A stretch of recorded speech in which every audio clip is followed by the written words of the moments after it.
শুক্লা তার দাদা প্রীতম এবং বৌদি পিয়ালির সঙ্গে বাস করে।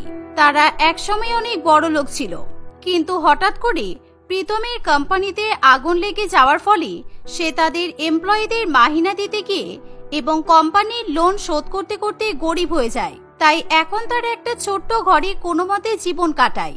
যখন তারা বড়লোক ছিল তখন তারা তাদের একমাত্র বোনের জন্মদিন খুবই ভালোভাবে পালন করত। আর কিছুদিন পরেই আমার জন্মদিন আসবে। আগের বছরও আমার দাদা বৌদি আমার জন্মদিন কত বড় করে পালন করেছে, বাড়িতে কত বড় পার্টি হয়েছে, কিন্তু এখন আর আমার জন্মদিন নিয়ে কারোর মধ্যে কোনো উত্তেজনা নেই, কারণ আমাদের কাছে তো এখন টাকা নেই। আজ থেকে প্রায় 1 বছর আগে তারা যখন ধনী ছিল তখন পিয়ালি বিশেষ করে নিজের ননদের জন্মদিন নিয়ে সবসময় নানান রকম পরিকল্পনা করত। গত বছর শুক্লার জন্মদিনের 3 দিন আগে পিয়ালি তার ননদের কাছে গিয়ে বলে, শুক্লা, আর 3 দিন পর তোমার জন্মদিন, চলো আমরা থাইল্যান্ড আর না হলে মালদ্বীপ কোথাও থেকে ঘুরে আসি। তোমার দাদাকে টিকিট করতে বলবো। প্রত্যেক বছর তোমার জন্মদিন বাড়িতে পালন করা হয়, কিন্তু এবার ভাবছি বাইরে পালন করব। না না বৌদি, আমরা যদি বাইরে যাই তাহলে আমার বন্ধু বান্ধবদের আমি জন্মদিনের পার্টি কিভাবে দেব, কারণ ওরাও তো আমার জন্মদিন নিয়ে খুবই এক্সাইটেড। আর আমার জন্মদিনের পার্টি শহরের মধ্যে একেবারে বেস্ট পার্টি হয়, আর আমি আমার বান্ধবীদের নিমন্ত্রণ করতে পারি। কিন্তু আমরা যদি বাইরে চলে যাই তাহলে ওরা তো আমার জন্মদিনে এনজয় করতে পারবে না। হ্যাঁ, বিষয়টা কিন্তু ভেবে দেখার। আচ্ছা, আমি দেখছি তোমার জন্মদিনে কিভাবে পার্টি থ্রো করা যায়। তুমি তোমার জন্মদিন সেলিব্রেশনের দায়িত্ব আমার উপর ছেড়ে দাও শুক্লা। এই বলে পিয়ালি সেখান থেকে চলে যায়। আর প্রীতম অফিস থেকে ফিরে এলে পিয়ালি তার ননদের জন্মদিন সেলিব্রেশনের কথা প্রীতমকে বলে। এতে করে প্রীতমেরও কোনো সমস্যা থাকে না।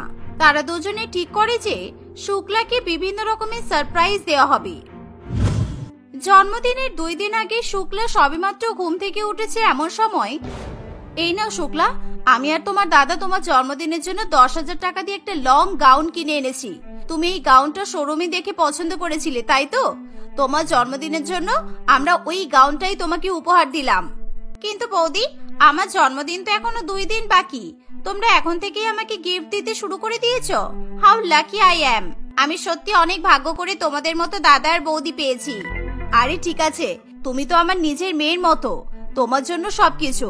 আর হ্যাঁ, তোমার জন্য তোমার দাদা কিন্তু একটা ডায়মন্ডের নেকলেস কিনে এনেছে। বোন, তুই তো জন্মদিনে এই গাউনটার সঙ্গে ওই দামি ডায়মন্ডের নেকলেসটা পরবি। আসলে আমি স্পেশালি তো জন্মদিনের জন্যই দুবাই থেকে এই ডায়মন্ডের নেকলেসটা বানিয়েছি, তোকে পরলে দারুণ লাগবে। শুক্লা এত দামি দামি গিফট পেয়ে প্রচন্ড পরিমাণে খুশি হয়, কিন্তু তাকে এখনো সবচেয়ে বড় সারপ্রাইজ দেওয়া বাকি থাকে। জন্মদিনের আগের দিন রাত্রিবেলা তার দাদা এবং বৌদি শুক্লার কাছে যায়, কিন্তু তারা দেখে যে শুক্লা মন খারাপ করে বসে আছে। কি রে বোন, তুই মন খারাপ করে বসে আছিস কেন? কালকে তোর জন্মদিন, কোথায় আনন্দ করবি, কিন্তু তা নয় তুই এরকম মন মারা হয়ে বসে আছিস কেন? তোকে এরকম দেখলে আমার আর তোর বৌদির কিন্তু মোটেই ভালো লাগে না। মন খারাপ করবো না তো কি করবো বল? এই যে বৌদি আমাকে কিছুদিন আগে বললো যে আমার জন্মদিনের জন্য পার্টি করবে, আর তোরা আমাকে দামি দামি গিফট দিলি, কিন্তু বাড়িতে তো আমার জন্মদিন উপলক্ষে কোনো তোড়জোড় কিচ্ছু নেই। পার্টি যদি রাখতেই হয় তাহলে তো প্রিপারেশন থাকবে। তার মানে বৌদি আমাকে মিথ্যা বলেছিল, তাই তো? না না শুক্লা, আমি তোমাকে মিথ্যা কথা বলিনি। তোমার জন্য এখন তোমার জন্মদিনের আসল সারপ্রাইজ গিফট কিন্তু অপেক্ষা করছে। এই দেখো, আমি তোমার বান্ধবীদের জন্য আর আমাদের জন্য একটা বড় রয়্যাল ক্রুজ টিকিট কেটে নিয়েছি, আর কালকে আমরা জাহাজে উঠে তোমার জন্মদিন বড় করে সেলিব্রেট করব। সেখানে তোমার বান্ধবীরাও যেতে পারবে। শুক্লা এই কথা শুনে একেবারে আনন্দে আত্মহারা হয়ে ওঠে। সে কখনো ভাবতে পারে না যে তার জন্মদিন এরকম রয়্যাল ক্রুজে করে সেলিব্রেট করা হবে। তাই সে আনন্দে একেবারে নাচানাচি শুরু করে দেয়, আর তার সকল বান্ধবীদের ফোন করে জন্মদিন উপলক্ষে নিমন্ত্রণ করতে শুরু করে। বৌদি, তুমি খুব ভালো। আমি কখনো ভাবতে পারিনি যে তুমি আমার জন্মদিন উপলক্ষে লক্ষ লক্ষ টাকা খরচ করে রয়্যাল ক্রুজ বুক করে নেবে। তোমার মতো বৌদির নাম গিনেস বুক অফ ওয়ার্ল্ড রেকর্ডে ওঠা উচিত। পরের দিন সকাল হতে না হতেই তারা বাড়িঘর এবং অফিসে তালা দিয়ে রয়্যাল ক্রুজে উঠে পড়ে।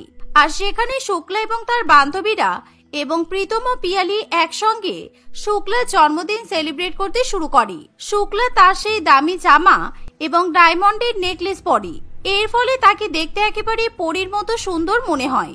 কিন্তু সে যখন কেক কাটতে যাবে এমন সময় হ্যালো, কি হলো? না না, কি করে সম্ভব? এটা হতে পারে না। আমার কোম্পানিতে আগুন লেগে গেছে। না না, এটা পসিবল নয়। আমি তো কোম্পানির সমস্ত মেশিন বন্ধ করে এসেছিলাম।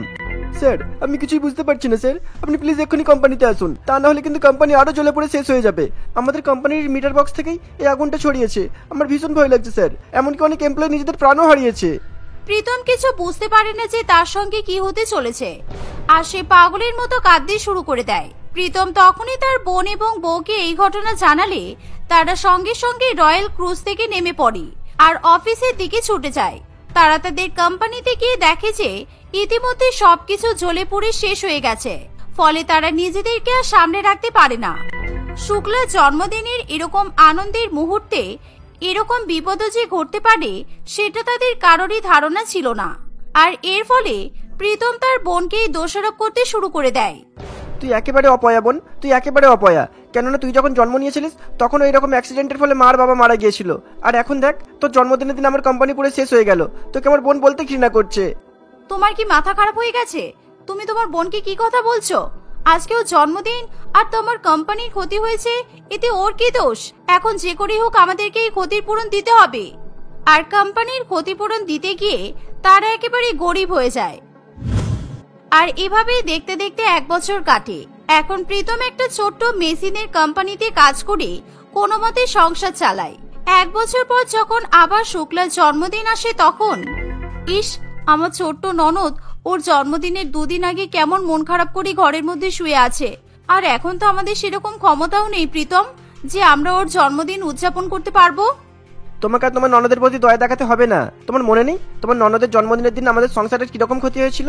আমরা তো পথে বসে গিয়েছিলাম, আর ওর জন্মদিনে আমরা লক্ষ লক্ষ টাকা খরচ করেছি।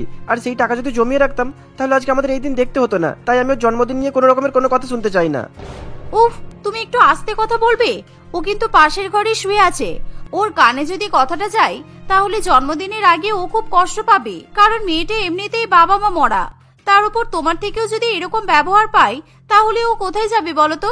তুমি ওর জন্মদিন পালন না করলেও আমি আমার ননদের জন্মদিন নিশ্চয়ই পালন করব। প্রীতম এই কথা শুনে তার বউয়ের উপর প্রচন্ড পরিমাণে রেগে যায়, আর সে তখনই ঘর থেকে বেরিয়ে যায়।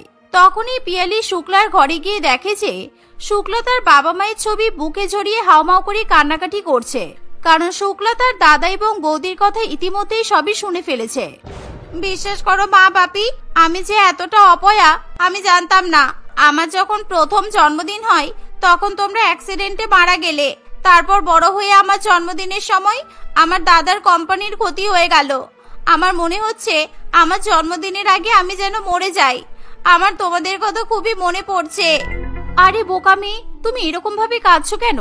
আর তোমার দাদার তো মাথার এখন ঠিক নেই, কারণ এরকম গরিবের সংসার ওকে একা একা চালাতে হচ্ছে, আর সেই জন্য ও 2-1টা ছোট বড় কথা বলে ফেলেছে। তুমি একদম চিন্তা করো না, আমি তোমার জন্মদিন পালন করব, কিন্তু বড় লোকেদের মতো পালন না করলেও গরিবদের মতো সুন্দর করে পালন তো করতে পারবো। শুক্লা তার বৌদির কথা শুনে তাকে জড়িয়ে ধরে, কিন্তু সে তার বৌদিকে জন্মদিন নিয়ে কোনো উৎসাহ না দেখাতে বললেও পিয়ালি তার ননদের কথা শুনতে চায় না। সে মনে মনে একেবারে ঠিক করে ফেলে যে তার গরিব ননদের জন্মদিন সে পালন করেই ছাড়বে। ননদের জন্মদিন পালন করা থেকে তার স্বামীও তাকে আটকাতে পারবে না। পরের দিন সকালবেলা ঘুম থেকে উঠে পিয়ালি তার সোনার কানের দুল বিক্রি করে দেয়। নিজের ননদের জন্মদিন উপলক্ষে সে বাজার থেকে পায়েস রান্না করার জন্য চাল, দুধ এবং ক্ষীর কিনে নিয়ে চলে আসে, আর সেই সাথে সে তার ননদের পছন্দ মতো মটন বিরিয়ানি রান্না করবে বলে ঠিক করে। হ্যাপি বার্থডে শুক্লা, তুমি সারা জীবন খুব ভালো থেকো। আজকে তোমার জন্মদিন, আর আমি তোমার জন্মদিন খুব বড়ভাবে পালন করতে না পারলেও তোমার জন্য একটা ছোট্ট কেক কিনে এনেছি, আর তোমার জন্য পায়েস রান্না করব, তার সাথে মটন বিরিয়ানিও রান্না করব। কিন্তু বৌদি, তুমি এত টাকা কোথায় পেলে?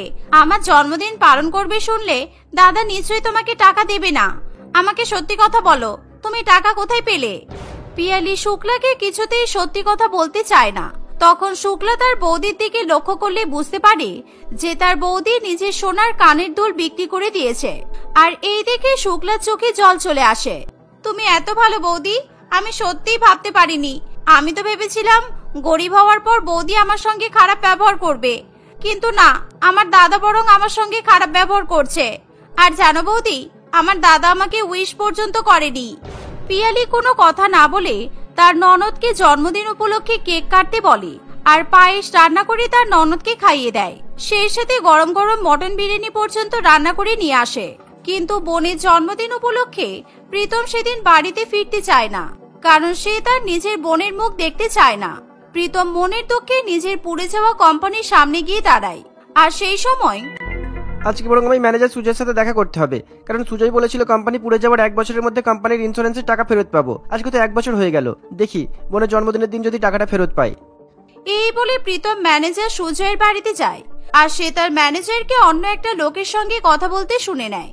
আর সেই কথা শুনে প্রীতমের মাথায় একেবারে আকাশ ভেঙে পড়ে।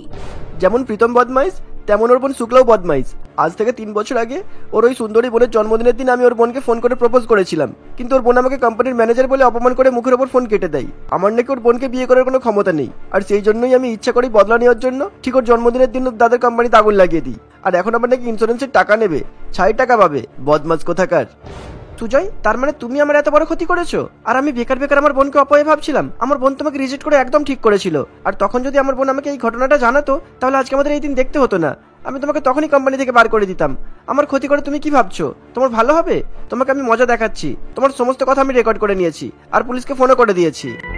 সুজয় প্রীতমকে সেখানে দেখে একেবারে ভূত দেখার মতো ভয় পেয়ে যায়। ফলে সে তার পকেট থেকে পিস্তল বের করে প্রীতমের দিকে তাক করে গুলি চালাতে যাবে, সেই সময় পুলিশ সেখানে চলে আসে আর সুজয়ের হাত থেকে পিস্তল কেড়ে নিয়ে তাকে গ্রেপ্তার করা হয়।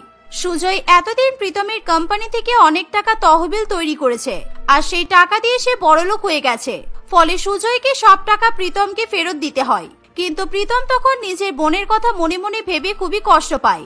তাই সে তার বোনের জন্মদিন উপলক্ষে একটা দামি সোনার দুল কিনে বাড়িতে নিয়ে যায় আর সে তার বউ এবং বোনকে সব ঘটনা জানায়। আমি তোমাকে সব সময় বলতাম যে তোমার বোনের কোনো দোষ নেই, কিন্তু তুমি তোমার কোনো কথা শোনোনি। যাক, তুমি যে আজকে তোমার ভুল বুঝতে পেরেছো তাতে আমি খুব খুশি। তোমার বোনের জন্মদিনে তুমি যে বাড়িতে ফিরে এসেছো এটা দেখে আমি খুবই আনন্দিত।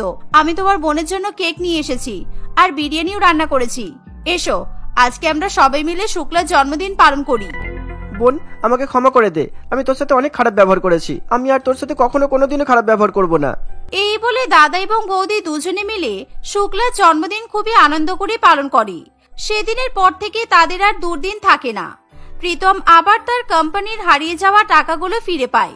এর ফলে প্রীতম আবার নতুন করে তার কোম্পানির কাজ শুরু করে দেয়। আর তারপর থেকে প্রত্যেক বছরই তারা শুক্লার জন্মদিন আবার ভালোভাবে পালন করতে থাকে। রূপালীর ননদ এবং শাশুড়ি মা রূপালীকে একটুও পছন্দ করত না, তাই তারা সবসময় রূপালীকে ছোট বড় উল্টোপাল্টা কথা শোনাতো। সেই সাথে রূপালীর অনুপস্থিতিতে তারা সবসময় তাকে নিয়ে সমালোচনাও করত। এসব করতে তাদের খুবই ভালো লাগতো, কিন্তু রূপালী কখনোই তাদের সঙ্গে খারাপ ব্যবহার করত না। একদিন নূপুরের মা চুমকি দেবী নূপুরকে ফোন করে। কিরে মা, এতদিন হয়ে গেল তুই আমার সঙ্গে দেখা করতে এলি না। আজকে তোকে দেখার খুব ইচ্ছে করছে, তুই চলে আয়। না মা, এই তো কদিন আগেই গেলাম। আবার যদি চাই তাহলে তোমার বৌমা ভাববে আমি 2 দিন ছাড়াই বাপের বাড়িতে যাই। এমনিও তো তোমার বৌমা আমাকে সহ্য করতে পারে না। এখন আমার বিয়ে হয়ে গেছে, আমি তো পর হয়ে গেছি, তাই শুধু শুধু তোমার বৌমার উপর বোঝা হতে চাই না আমি। তুই ওর কথা ছাড় তো, ওর কথা চিন্তা করে কোনো লাভ আছে? আর এটা তোর নিজেরই বাড়ি, তুই যখন ইচ্ছা আসবি, যখন ইচ্ছে যাবি, এতে ওর কিছু বলার নেই। তুই তাড়াতাড়ি চলে আয়। ঠিক আছে মা, আমি সন্ধ্যাবেলা পৌঁছে যাব। তুমি বৌদিকে লুচি আর চিকেন কষা রান্না করে রাখতে বলো। চুমকি দেবী তার বৌমার কাছে গিয়ে অর্ডার করে। শোনো, সন্ধ্যাবেলা আমার মেয়ে আসছে, ওর জন্য ফুলকো লুচি আর চিকেন কষা রান্না করে রাখো। আর বেশি ঝাল মশলা দেবে না, আমার মেয়ে কিন্তু ঝাল মশলা খেতে পছন্দ করে না। ঠিক আছে মা, আমি কম তেল মশলা দিয়েই রান্না করছি। আর এমনিতেও আমাদের বাড়িতে তো কম তেল মশলা দিয়েই রান্না হয়। এই বলে রূপালী তার রান্নার কাজে লেগে পড়ে। সন্ধ্যাবেলা নূপুর নিজের মায়ের বাড়িতে চলে আসে। বাড়িতে এসেই সে খাবার খাওয়ার জন্য বসে পড়ে। আমার প্রচন্ড খিদে পেয়ে গেছে মা, তাড়াতাড়ি খাবার নিয়ে আসতে বলো। বাড়ি থেকে আমি কিছু খেয়ে আসিনি, আজকে আমি বেশি করে লুচি আর মাংস খাবো। নূপুরের কথা শুনে রূপালী তাড়াতাড়ি করে নূপুরের জন্য খাবার পরিবেশন করে দেয়। নূপুরের সঙ্গে সঙ্গে তার মাও খাবার খেতে বসে পড়ে। কিন্তু নূপুর একবার খাবার মুখে নিয়ে বলে, ইস, এটা কি রান্না করেছো তুমি? এটা চিকেন কষা হয়েছে। চিকেনে কোনো মশলা দিয়েছো? না ঝাল আছে না কিছু? মনে হচ্ছে তুমি চিকেন নুন দিয়ে সিদ্ধ করে আমাকে খেতে দিয়েছো। ইস, কি বাজে খেতে হয়েছে। মাংসটা খেতে ভালো হয়নি। মা তো আমাকে এভাবেই রান্না করতে বলেছিল। আর তাছাড়া আমাদের বাড়িতে তো সবসময় এরকম ভাবেই রান্না হয়। আর তুমি তো তেল মশলা জাতীয় খাবার খাওয়া পছন্দ করতে না। কে বললো আমি তেল মশলা জাতীয় খাবার খেতে পছন্দ করতাম না? যখন এখানে থাকতাম তুমি যা রান্না করতে সেটাই বাধ্য হয়ে আমাদেরকে খেতে হতো। আর তুমি তো সবসময় এরকমই বাজে বাজে খাবার রান্না করো। তরকারিতে কোনো স্বাদ বলে জিনিস থাকে না। আর তাছাড়া আমার শ্বশুর বাড়িতে এখন অতিরিক্ত তেল মশলা দিয়ে ভালো ভালো খাবার রান্না করা হয়। আমার শ্বশুর বাড়ির খাবার খেয়ে খেয়ে আমার কম তেল মশলাযুক্ত খাবার খেতে আর ভালো লাগে না। আর তুমি তো ফট করে আমার উপর দোষ চাপিয়ে দিলে। আমি তোমাকে কম তেল মশলা দিতে বলেছিলাম মানে এই নয় যে তুমি এতটা কিপটিমি করবে। তুমি তো এতে কোনো মশলা দিয়েছো বলে মনেই হচ্ছে না। একেবারে সাদা ফ্যাক ফ্যাক করছে মাংসগুলো। আমি তোমাকে আগেই বললাম না মা, আমি এখানে আসলে তোমার বৌমার খুব কষ্ট হয়, সেই জন্য ইচ্ছা করে এরকম খাবার রান্না করেছে। এ প্ল্যান করেই করেছে যাতে এমন বাজে খাবার রান্না করবে আর আমি খেতে পারবো না, আমার মুখের রুচি নষ্ট হবে আর আমি বাধ্য হয়ে শ্বশুর বাড়িতে চলে যাব। কিন্তু এরকম আমি হতে দেব না। তুই রাগ করিস না মা, তুই এখন বাইরে থেকে কিছু একটা খাবার অর্ডার করে খেয়ে নে। আর রাতে কি খাবি বলে দে। এই শোনো, রাতের খাবারটা ভালো করে রান্না করবে কিন্তু। আমার মেয়েটা কতটা শখ করে বললো লুচি মাংস খাবে, তুমি তো সব নষ্ট করে দিলে। আমি রাতে বিরিয়ানি খাবো, আমার জন্য ভালো করে বিরিয়ানি বানাবে। যদি বিরিয়ানি খারাপ হয়েছে আর আমরা কেউ খেতে না পেরেছি তাহলে কিন্তু ওই এক হাঁড়ি বিরিয়ানি তোমাকেই খেতে হবে বলে দিলাম। রূপালী মুখ বুঝে তার ননদ এবং শাশুড়ি মায়ের সব কথাই শুনতে থাকে। সে কোনো কথা না বলে আবার রান্নাঘরে চলে যায় এবং বিরিয়ানি রান্না করার আয়োজন শুরু করে। রাত্রিবেলা রূপালী তার ননদ এবং শাশুড়ি মাকে বিরিয়ানি খেতে দিলে আবার সেই একই ঘটনাই ঘটে। এবার আমি একেবারে শিওর হয়ে গেলাম যে তুমি এগুলো ইচ্ছা করেই করছো যাতে আমি কিছু খেতে না পারি। এই কেমন বিরিয়ানি বানিয়েছো তুমি? বিরিয়ানি তো কোনো মশলা দাওনি। বিরিয়ানি তো খেয়ে মনে হচ্ছে আমি সাদা ভাত খাচ্ছি। তোমার কেমন মনে হচ্ছে মা? হ্যাঁ, আমারও তো তাই মনে হচ্ছে, যেন মনে হচ্ছে সাদা ভাত, সিদ্ধ আলু আর সিদ্ধ মাংস খাচ্ছি। এই তুমি কি চাও? হ্যাঁ, আমার মেয়েটা এখানে আসলে তোমার কি গায়ে ফোসকা পড়ে? আমি কিছু বুঝতে পারছি না। আমি তো যেরকম ভাবে রান্না করি সেরকমই করলাম। আর তাছাড়া বেশি তেল মশলাযুক্ত খাবার খাওয়া তো ঠিক নয়। এমনিতেই বিরিয়ানি এতটা রিচ খাবার, তার উপর বিরিয়ানিতে আরো যদি তেল মশলা দিই তাহলে তো পেট খারাপ করবে। এই দেখো, তুমি কিন্তু একদম আমাকে জ্ঞান দেওয়ার চেষ্টা করবে না। কোনটা খাওয়া উচিত আর কোনটা খাওয়া উচিত নয় তোমার থেকে ভালো আমি জানি। আমার শ্বশুর বাড়িতে প্রত্যেক দিনই রিচ খাবার রান্না হয়। কই আমাদের কারোর তো শরীর খারাপ করে না। এই তুমি কি আমার মেয়েটাকে এখানে থাকতে দেবে না? আমার মেয়েটা তোমার কোন পাকা ধানে মই দিয়েছে বলো তো? আমার মেয়ের সাথে তোমার এত কিসের শত্রুতা? এখনো পর্যন্ত আমার মেয়ে এসে পর্যন্ত পেট ভরে খাবার খেতে পারলো না। আমার মেয়ে চলে গেলে কি তুমি খুশি হবে? হ্যাঁ, সেটা কি আর বলতে হয়? আমি চলে গেলেই তো তোমার বৌমা খুশি হবে, কিন্তু আমি যাব না এখান থেকে। আমি এখানেই থাকবো, কিন্তু এই বাড়ির কোনো খাবার আমি খাবো না।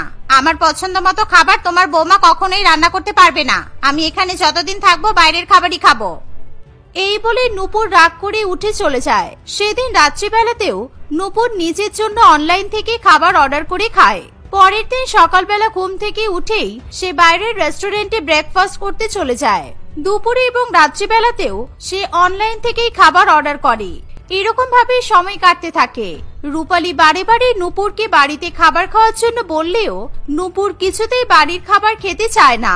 এরকম ভাবেই দেখতে দেখতে 10-15 দিন কাটে। এই শোনো, কালকে আমার মেয়ের জন্মদিন। বিয়ের পর এটাই আমার মেয়ের প্রথম জন্মদিন, আর সেই জন্যই কালকে খুবই ধুমধাম করে আমার মেয়ের জন্মদিন পালন করা হবে। সমস্ত আয়োজন করা হয়ে গেছে। কালকে রাত্রিবেলা আমাদের বাড়িতে পার্টি হবে। এত কিছু করে ফেললেন আর আমাকে এখন বলছেন আপনারা? আমাকে তো একবার কিছু জানাতে পারতেন মা। তোমাকে জানিয়ে কি হবে? আর তাছাড়া তোমাকে তো এখন জানালাম। কালকে কোনোভাবেই আমার মেয়ের জন্মদিনটা নষ্ট করার চেষ্টা করো না যেন। আমি টাকা পয়সা খরচা করে ওর জন্মদিনে পার্টি দিচ্ছি বলে তোমার হয়তো রাগ হতেই পারে। না মা, আমি রাগ করব কেন? আমি তো শুনে বরং খুশি হলাম। আর আমিও চেষ্টা করব যাতে নূপুরের জন্মদিনটা আরো স্পেশাল করে তোলা যায়। যতই হোক ও তো আমার একমাত্র ননদ। তুমি আবার আমার জন্য কি করবে? এতদিন ধরে এখানে আছি, আমার পছন্দ মতো খাবার রান্না করে একদিনও তো খাওয়াতে পারলে না। নিজের বাড়িতে থাকার পরও আমাকে বাইরের খাবার খেতে হচ্ছে। কতটা লজ্জাজনক ব্যাপার। ছাড়ো, বাদ দাও, যাও এবার এখান থেকে। হা করে দাঁড়িয়ে আমাদের কথা শুনবে না। রূপালী মন খারাপ করে সেখান থেকে চলে যায়। আচ্ছা মা, কালকে তো আমার জন্মদিন, কালকে আমি একটা বড় রেস্টুরেন্টে যাব আর আমার ফেভারিট বিরিয়ানি খাবো। আমি একটু আগেই ফেসবুকে একটা রেস্টুরেন্টের ব্যাপারে জানলাম, ওখানে খুবই সুন্দর স্পাইসি মশলাদার বিরিয়ানি পাওয়া যায়। ঠিক আছে মা, কালকে তোর জন্মদিন, তাই তো যেটা ইচ্ছে তুই তাই করবি, কোনো বাধা নেই। পরের দিনে নূপুর ফেসবুকে দেওয়া ওই নির্দিষ্ট রেস্টুরেন্টের ঠিকানা অনুযায়ী বাড়ি থেকে খুবই সকাল করে বেরিয়ে পড়ে। রেস্টুরেন্টটা তাদের বাড়ি থেকে অনেকটা দূরে ছিল। 3 ঘন্টা বাসে ট্রেনে জার্নি করার পর নূপুর ওই রেস্টুরেন্টে গিয়ে পৌঁছায়। বাবারে বাবা, কতটা দূর! এখানে আসতে গিয়ে তো আমার প্রচন্ড খিদে পেয়ে গেছে। এই যে ওয়েটার, আমার জন্য তাড়াতাড়ি 2 প্লেট স্পাইসি বিরিয়ানি নিয়ে এসো। একদম এখানকার স্পাইসি মশলাদার যে বিরিয়ানিটা পাওয়া যায় সেটাই নিয়ে আসবে। ওয়েটার নূপুরের জন্য সঙ্গে সঙ্গে 2 প্লেট স্পাইসি মশলাদার বিরিয়ানি এনে দেয়। অনেকটা পথ জার্নি করার ফলে নূপুরের প্রচন্ড পরিমাণে খিদে পেয়েছিল, তাই 2 প্লেট বিরিয়ানি খেয়েও তার পেট ভরে না। সে আরো 2 প্লেট মটন বিরিয়ানি খায়। টোটাল 4 প্লেট বিরিয়ানি খাওয়ার পর নূপুর কিছুতেই নড়তে চড়তে পারে না। ওরে বাবা, অনেক বেশি খেয়ে ফেলেছি, এবার তাড়াতাড়ি বাড়ি ফিরতে হবে। এখন তো বাড়ি যেতে 3 ঘন্টা জার্নি করতে হবে, ততক্ষণে আমার সব খাবার হজম হয়ে যাবে। নূপুর রেস্টুরেন্টের বিল পেমেন্ট করে দিয়ে বাড়ি যাওয়ার জন্য নির্দিষ্ট বাসে উঠে পড়ে। কিন্তু 1 ঘন্টা মতো বাসে থাকার পর হঠাৎ করেই নূপুরের প্রচন্ড গা গোলাতে শুরু করে। আসলে অতিরিক্ত পরিমাণে তেল মশলাযুক্ত খাবার খাওয়ার ফলে এবং ভিড় বাসের মধ্যে ট্রাভেল করার জন্য নূপুর প্রচন্ড পরিমাণে অস্বস্তি বোধ করতে থাকে। কিছুক্ষণ পরেই বাসের মধ্যে সে বমি করতে শুরু করে। সারাটা রাস্তায় সে বাসের মধ্যে বমি করতে থাকে।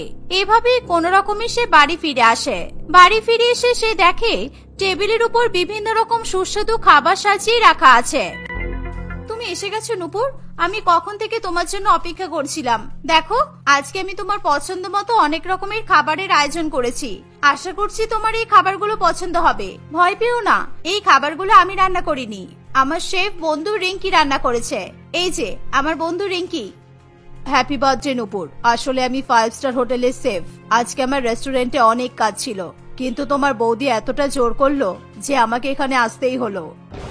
টেবিলের উপর সাজিয়ে রাখা খাবারগুলো দেখে নূপুরের ভীষণ লোভ হয়। সে কিছুতেই নিজেকে আটকে রাখতে পারে না।